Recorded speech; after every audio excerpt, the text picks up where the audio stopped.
चलिए तो आज हम लोग देखते हैं क्लास 10th फिजिक्स का दूसरा चैप्टर प्रकाश का अपवर्तन। ठीक है,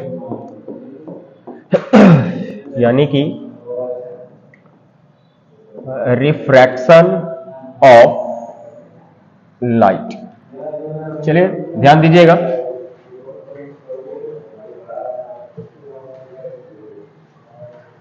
चलिए तो प्रकाश का अपवर्तन यानी रिफ्रैक्शन ऑफ लाइट। पहला चैप्टर में हम लोग पढ़े थे प्रकाश का परावर्तन।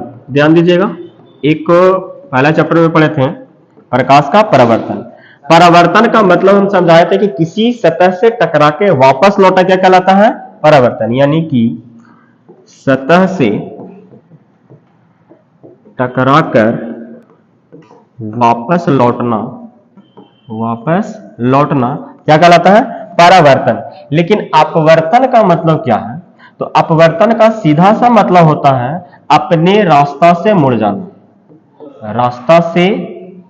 मुड़ जाना। अब ये बात है कि मुड़ेगा क्यों? परावर्तन वापस लौटा तो मतलब समझ रहे हैं कि किसी सॉलिड बॉडी से अगर कोई किसी वस्तु को अगर टकराते हैं तो वो जाके टकराएगा, टक्कर करेगा, टक्कर करने के बाद वापस आएगा। लेकिन यहाँ पे अपवर्तन का सीधा सा मतलब हम समझ रहे हैं कि रास्ता से मुड़ जाना। तो आखिरकार ये होगा कब?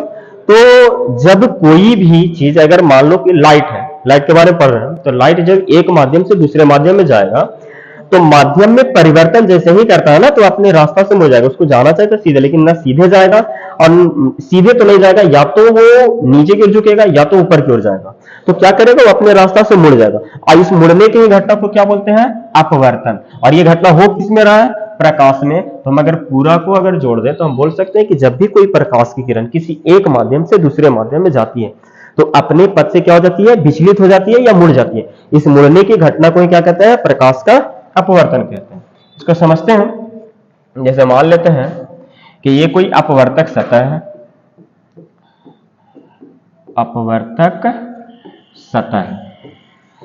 ये अपवर्तक सतह है। अब कोई लाइट की किरण है, ठीक है, ये क्या है? प्रकाश की कोई किरण है जो किसी एक माध्यम से, मान लो ये अपवर्तक सतह के बाद दूसरा माध्यम, मान लेते हैं इधर है हवा, एक माध्यम है हवा और इधर है पानी।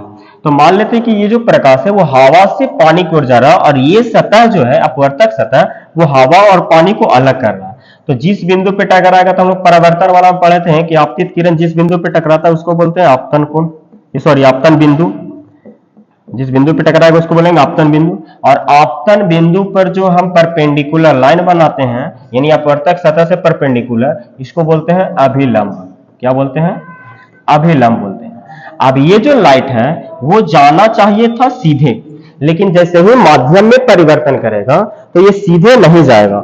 होगा क्या कि या तो ये जो लाइट है या तो ये इधर की ओर जाएगा या तो ये इधर की ओर जाएगा। अब ये डिपेंड करेगा कि माध्यम कौन सा है। पहले है कौन? हवा, और उसके बाद कौन सा है? पानी। यानी कि जो लाइट है वो हवा से पानी में जा रहा है। अगर ये हवा से पानी में जा रहा है तो दो कंडीशन, या तो ये ऊपर की ओर या तो ये नीचे, मतलब कि या तो अभिलंब से दूर जाएगा या तो अभिलंब की ओर आएगा। ये किस बात पे डिपेंड करेगा? तो ये डिपेंड करेगा माध्यम पे कि कौन सघन से विरल में जाए या विरल से सघन में जा रहा है। देखिए माध्यम दो प्रकार के, एक होता है सघन माध्यम और एक होता है विरल माध्यम। सघन माध्यम वैसे माध्यम को कहते हैं कि जिसमें जो कण है या पार्टिकल्स है वो बहुत करीब करीब होते हैं, ठीक है। और विरल माध्यम वैसे माध्यम होते हैं जिसमें जो पार्टिकल्स होते हैं वो दूर दूर में होते हैं। क्या होते हैं? दूर दूर। तो सघन में क्या होगा कि सघन माध्यम में जो पार्टिकल्स होंगे वो बहुत नजदीक होंगे और विरल माध्यम में क्या होंगे? पार्टिकल्स दूर दूर होंगे।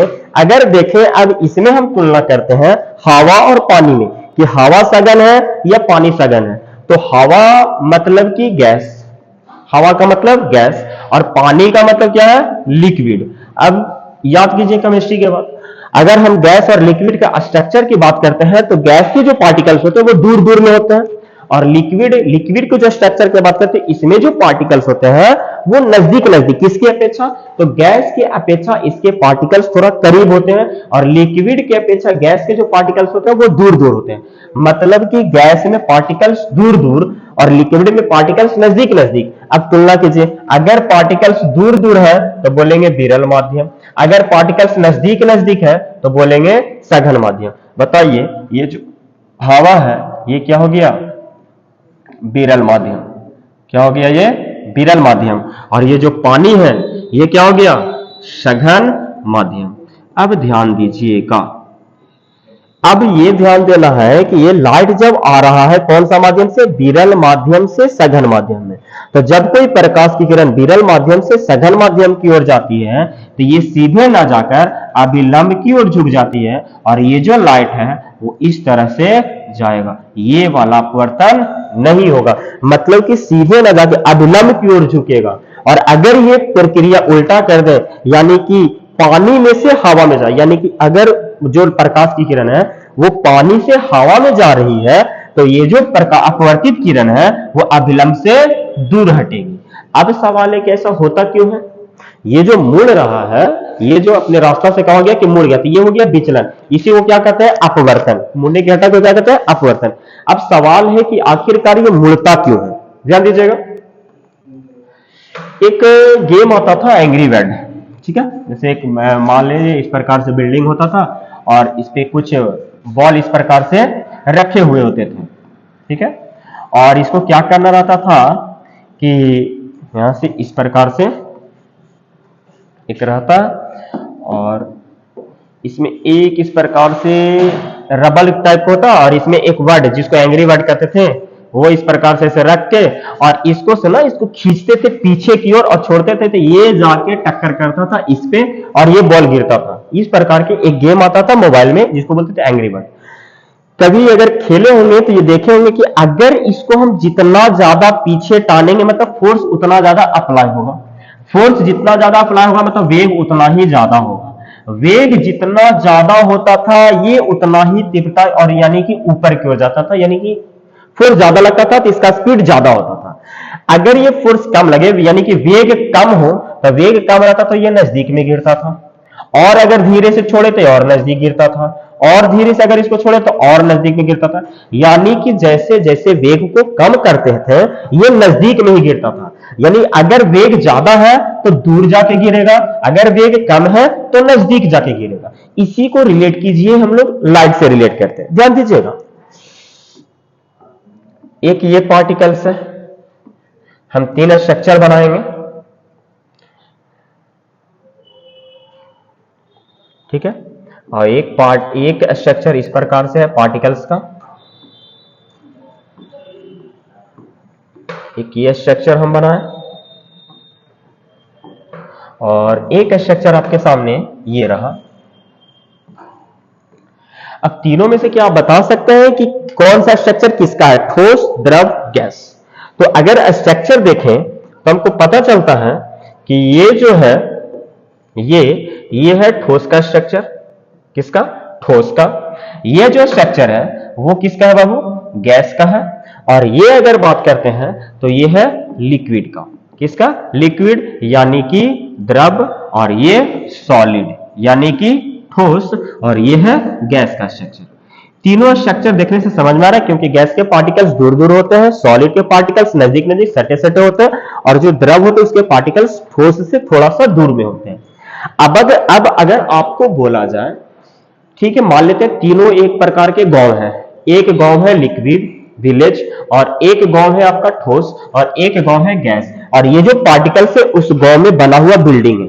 अब आपको अगर दौड़ने के लिए कहा जाए तो किस गांव में आप ज्यादा तीव्रता के साथ दौड़िएगा? ठीक है, अब सोचिए, ये बिल्डिंग है, ये गांव है, और उसके अंदर ये बिल्डिंग है, यहां पे भी ये घर है और ये घर है। यहाँ के जो घर है थोड़ा थोड़ा सा दूर दूर पे है, यहाँ के घर एकदम सटे सटे से है, और यहाँ पे घर बहुत दूर दूर है। अब अगर आपको यहाँ भागने के लिए बोला जाए तो सबसे ज्यादा स्पीड में कहां भागिएगा?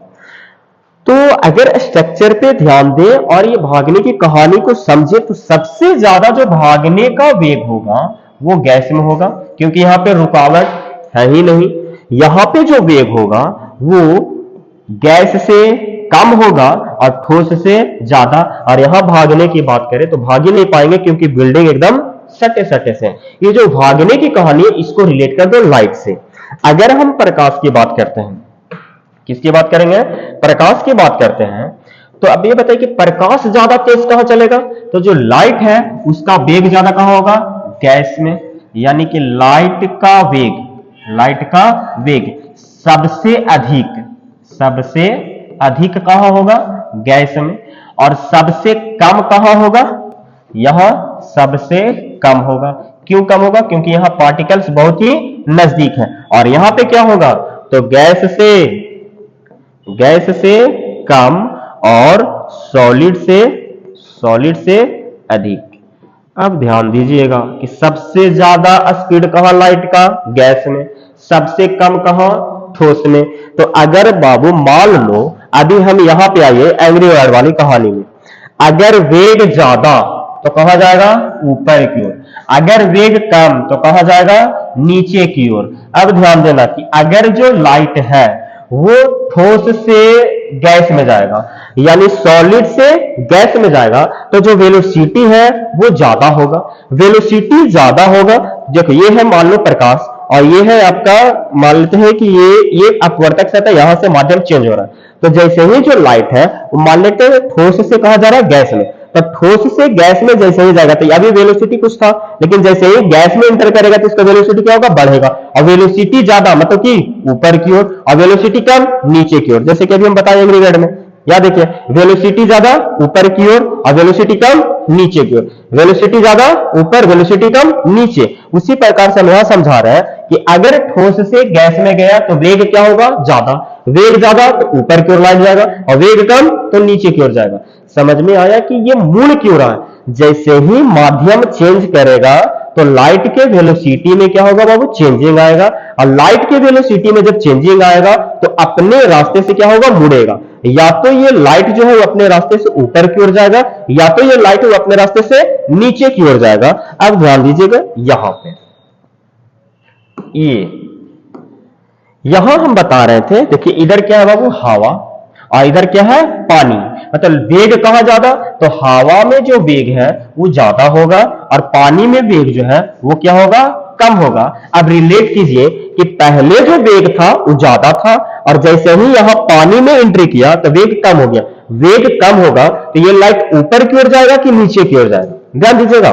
वेग ज्यादा, यहां वेग कम, वेग कम तो लाइट नीचे। लाइट नीचे मतलब कि ये जो जा रहा था सीधे, वो सीधे नहीं जाएगा, वो नीचे की ओर आएगा।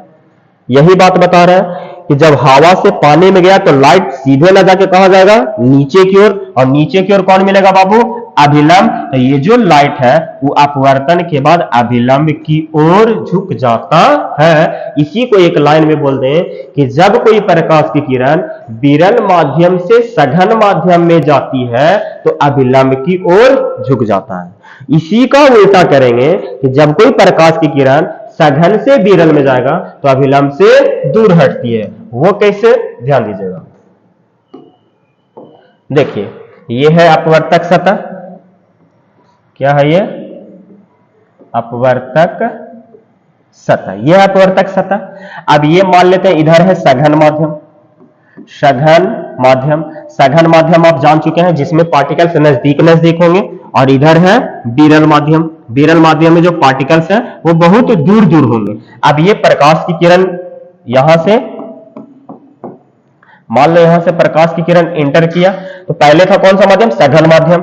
ये माध्यम को चेंज कर रहा है, इधर कौन सा माध्यम है, विरल माध्यम। ये पॉइंट क्या कहलाएगा, आपतन बिंदु। ये हो गया आपका अभिलंब। ये लाइट को जाना चाहिए था सीधे, लेकिन सीधे नहीं जाएगा। अगर ये सीधे नहीं जाएगा तो बताइए ये जो है वो ऊपर की ओर होके जाएगा या नीचे की ओर होके जाएगा। अब ध्यान देना है सघन माध्यम और विरल। सघन में लाइट का स्पीड कम, विरल में लाइट का स्पीड ज्यादा। स्पीड ज्यादा तो कहां जाएगा, ये ऊपर। ऊपर मतलब जाना चाहिए था जिस रास्ता से, उस रास्ता से ऊपर से। ये जाना चाहिए था इस रास्ता से, इस रास्ता से ऊपर से। ये वाला लाइट जो है वो अपवर्तन होगा। बताइए ये अभिलंब है, तो अभिलंब से दूर हटा कि इसके तरफ आया, तो बोलेंगे कि जब प्रकाश की किरण सघन से विरल में जाती है तो अभिलंब से दूर हटता है। कहां जा रहा है? अभिलंब से दूर हट रहा है। ठीक है, तो इसमें देखिए, इसमें क्या है, यहां पे है कि जब विरल से सघन में जाएगा तो अभिलंब की ओर झुकेगा, यहां पे अभिलंब की ओर सट जाएगा, स से सघन और स से सट जाएगा। तो हम बोल सकते हैं कि सघन में जब लाइट जाएगा तो अभिलंब की ओर सटेगा, और जब विरल से सघन में जाएगा, सॉरी सघन से विरल में जाएगा तो अभिलंब से दूर हटेगा। तो ये कॉन्सेप्ट यहां से क्लियर होता है कि मुड़ता क्यों है। तो ध्यान से सुनिएगा, जब कोई प्रकाश की किरण किसी एक माध्यम से दूसरे माध्यम में जाती है तो अपने पथ से मुड़ जाती है। इस मुड़ने की घटना को प्रकाश का अपवर्तन कहते हैं। मुड़ता क्यों है? तो जब प्रकाश जो है वो किसी एक माध्यम से दूसरे माध्यम में जाती है तो उसके वेग में परिवर्तन होता है। वेग में परिवर्तन होने के कारण वो अपने रास्ता से मुड़ जाता है, और मुड़ने की घटना को प्रकाश का अपवर्तन कहते हैं। मतलब कि प्रकाश के अपवर्तन का कारण क्या है? तो लाइट का स्पीड, यानी लाइट का स्पीड जब चेंज होगा तो वो अपने वेग यानी कि रास्ता में परिवर्तन करेगा, और रास्ते में परिवर्तन या रास्ता में विचलित होने की घटना को ही प्रकाश का अपवर्तन कहते हैं। क्लियर है प्रकाश का अपवर्तन? चलिए देखिएगा, ये आपका तो प्रकाश का अपवर्तन। तो डिफिनेशन हम बोल सकते हैं कि जब कोई प्रकाश की किरण किसी एक माध्यम से दूसरे माध्यम में जाती है तो अपने पथ से विचलित हो जाती है या अपने पथ से मुड़ जाती है। इस मुड़ने की घटना को ही प्रकाश का अपवर्तन कहते हैं। एक फिगर अगर हम बनाना चाहें तो ये बना सकते हैं। ये हो गया अपवर्तक सतह, अपवर्तक सतह। ठीक है, इधर मान लेते हैं हवा है, और ये मान लेते हैं कांच है। कांच मतलब शीशा, शीशा मतलब ये सॉलिड है। ठीक है, तो यहां से मान लो ये लाइट आ रहा है, इसको बोलेंगे आपतित किरण। क्या बोलेंगे हम? आपतित किरण। जिस बिंदु पे टकराया उसको बोलेंगे आपतन बिंदु। क्या है ये? आपतन बिंदु। ये हो गया बाबू अभिलंब। क्या हो गया ये? अभिलंब। आपतन बिंदु पे खींचा गया लंब क्या कहलाता है? अभिलंब कहलाता है। अब ये जो लाइट है इसको जाना चाहिए था सीधे, लेकिन सीधे नहीं जाएगा क्योंकि माध्यम में परिवर्तन हो रहा है। अब इधर देख रहे हैं कि विरल है और ये है सघन। तो जब विरल से सघन में जाता है तो यानी कि स्पीड कम होगा, स्पीड कम होगा तो नीचे की ओर झुकेगा। मतलब कि ये जो लाइट है वो इस तरह से जाएगा, यानी कि कहां? अभिलंब की ओर झुक जाएगा। तो ये हो गया अपवर्तित किरण। कौन सा किरण हो गया? अपवर्तित किरण। और ये हो गया आपतित किरण, और ये हो गया अभिलंब, ये अपवर्तक सतह। तो ये फिगर बना लीजिए और जो डिफिनेशन हम बताया वो डिफिनेशन लिख लीजिए। तो यही था प्रकाश का अपवर्तन। आने वाली हम अगली वीडियो में हम प्रकाश के अपवर्तन से आगे देखेंगे माध्यम कितने प्रकार के हम डिवाइड करेंगे, क्योंकि अभी 3 माध्यम की बात करें। एक बोले हवा, एक बोले पानी और एक बोले हैं कांच। अब आगे हम ये देखेंगे कि तीनों में लाइट का स्पीड कितना कितना होता है, और ये तो अभी देख लें हम कि ज्यादा कम किसमें, ये हम अभी पढ़ चुके हैं, लेकिन अब कितना होता है ये हम आगे वीडियो में देखेंगे। तो इसको आप नोट कर लीजिए आप, और कंटिन्यू इस चैनल के साथ बने रहें। आपको प्रॉपर वे में सारा कुछ समझाया जाएगा और सारा कुछ नोट करवाया जाएगा। लिखा लिखाया नहीं मिलेगा, हम क्लास में ही नोट करवाएंगे। आपको कलम और कॉपी लेके बैठना है और साथ साथ में लिखते जाना है। चलिए, धन्यवाद।